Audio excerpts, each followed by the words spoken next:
મોડી રાત્રે સુરત શહેરના અલગ અલગ વિસ્તારમાંથી ચોરીના વાહનનો ઉપયોગ કરી મોબાઈલ ચોરી તથા ઘરફોડ કરતી ગેંગના સભ્ય તેમજ બાર ગુનામાં છેલ્લા 5 મહિનાથી નાસ્તા ફરતા આરોપીને ચોરીની મોપેડ સાથે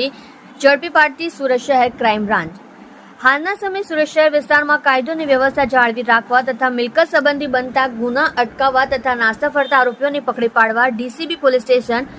એન્ટી એક્સટોર્શન સ્ક્વોડના પોલીસ માણસોને મળેલ બાતમી હકીકત આધારે આરોપી રવિ બાબુલાલ પ્રજાપતિ ઉંમર વર્ષ 24 ધંધો મજૂરી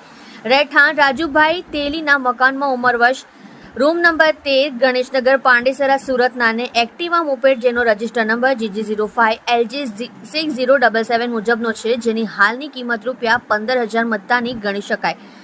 નાને મુદ્દા માલ સાથે સરદાર બ્રિજ નીચે અડાજણ ખાતેથી ઝડપીને કાયદેસરની કાર્યવાહી કરવામાં આવેલ છે। મજકૂર આરોપીની પૂછપરછ કરતા તે તેના સાગરીત એવા મોનારામ ઉર્ફે મનોજ જેફાજી રાઠોડ તથા અંકુશ સુખદેવ ત્રિવેદી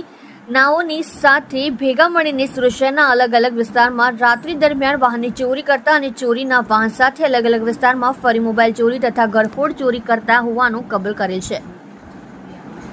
તેમજ આ કામના આરોપીના સાગરીત મોનરામ રાઠોડ તથા અંકુશ દ્વિવેદી નાઓએ પકડાઈ ગયેલ હોય જેથી તે આજ દિન સુધી નાસ્તો ફરતો હોવાનું જણાવે છે। મજકૂર ઇસમ પાસેથી એક ચોરીની એક્ટિવા મોપેડ કિંમત ₹15,000 મત્તાની ગણી શકાય તે કબજે કરવામાં આવી છે।